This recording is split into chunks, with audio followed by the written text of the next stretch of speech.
Hello everyone, welcome to our next video of class 12th physics, which is oscillation, chapter number 5. Oscillation एक बहुत important chapter है physics का, तो for better understanding video last तक देखें, and if you understand then like and leave a comment in comment box. Now let's start.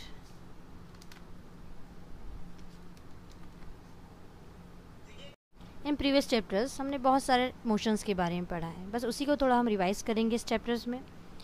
Some are translatory motion means firework. This glider is also a translation motion. Bullet fire from the gun, it's also a translation motion, and kick to a football. These are all examples of translation motion. Now rotational motion, motion along axis of rotation. Chapter number 1 में ही आपने rotational dynamics में पढ़े हैं कि rotational motion होता क्या है.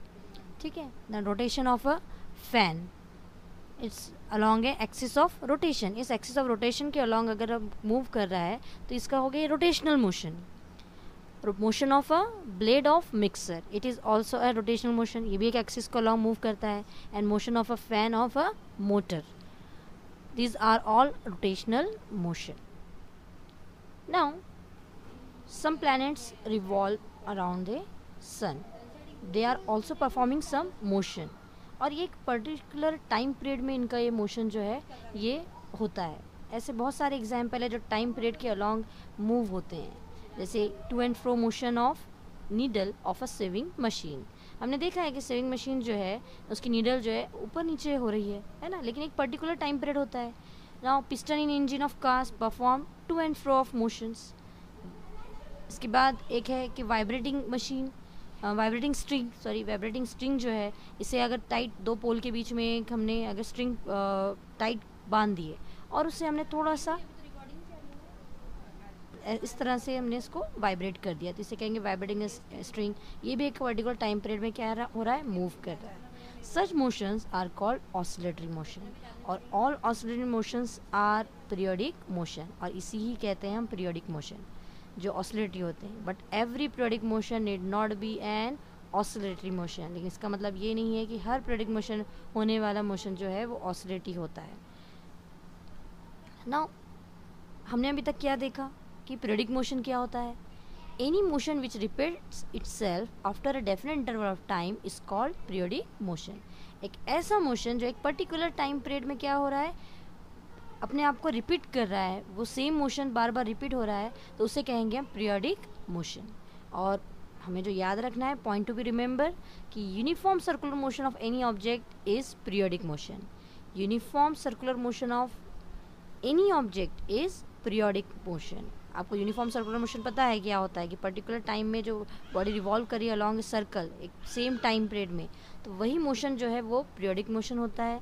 And every oscillatory motion is periodic, but every periodic motion need not B oscillatory. ठीक है, ये मेन चीज़ यहाँ तक जहाँ पढ़ ली हमने मोशन के बारे में, ये आपको लर्न रखनी. नाउ सपोज एक मास है जो स्ट्रिंग से हमने क्या किया, इसे टाई कर दिया. अब यहाँ इसका कोई डिस्प्लेसमेंट नहीं है, ज़ीरो डिस्प्लेसमेंट पे है, और जैसे इसे फोर्स लगाते हैं हम तो ये इसकी मीन पोजीशन के अलॉन्ग टू एंड फ्रो क्या करने लगेगा, अप एंड डाउन ये मूव करेगा.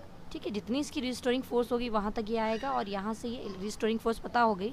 इलास्टिसिटी जो आपका चैप्टर था 11th में, वो उसमें आपने पढ़े हो कि इलास्टिसिटी रिस्टोरिंग फोर्स होती क्या है ना. ऐसी फोर्स जहाँ से इलास्टिसिटी मेंटेन होती है उसकी. तो यहाँ से ये मीन पोजीशन पे क्या कर रहा है, मूव कर रहा है. सेम एक बॉल है जो इस तरह से टू एंड फ्रो ऑसिलेशन कर रहा है ना. इसके मीन पोजीशन है, इसके टू एंड फ्रो ये क्या कर रहा है, मूव कर रहा है.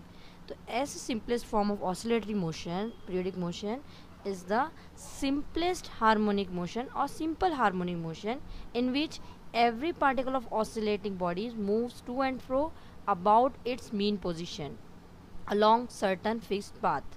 मतलब इसका पाथ इस डायरेक्शन में है, और इससे पहले जो हमने स्ट्रिंग देखे इसका पाथ जो था वो टू एंड फ्रो हो रहा था, है ना, इस डायरेक्शन में ये मूव कर रही है ऊपर नीचे.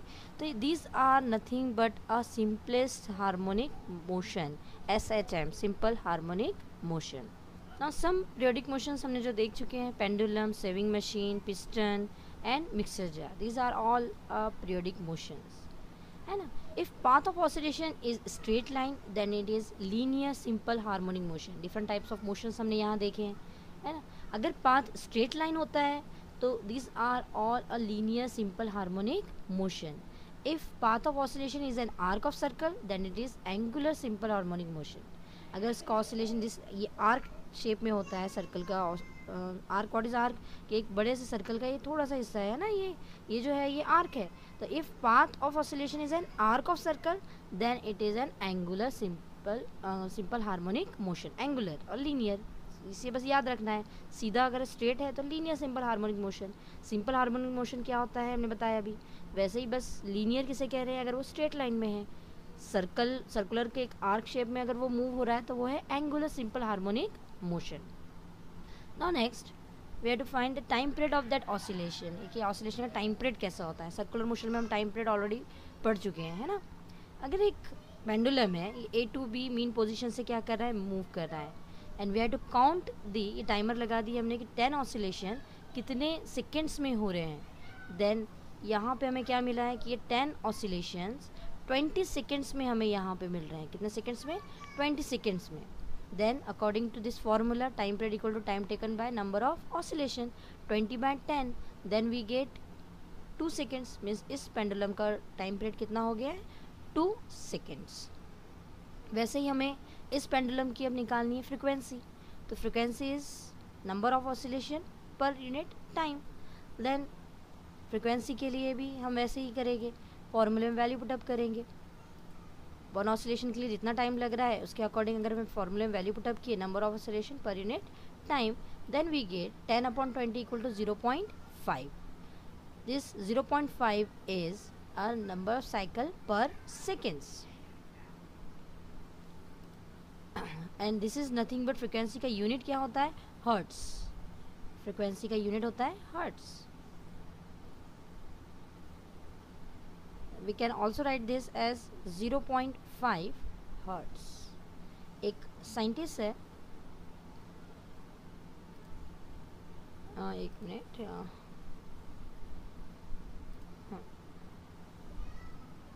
उनके नाम पर इसका फ्रिक्वेंसी का यूनिट जो है वो रखा गया है. नाउ अ पर्टिकुलर डेफिनेशन क्या है टाइम पीरियड की.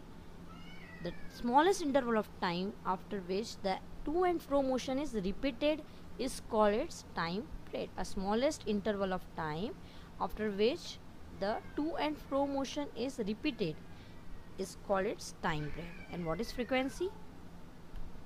The number of oscillation completed per unit time is called the frequency of the periodic motion.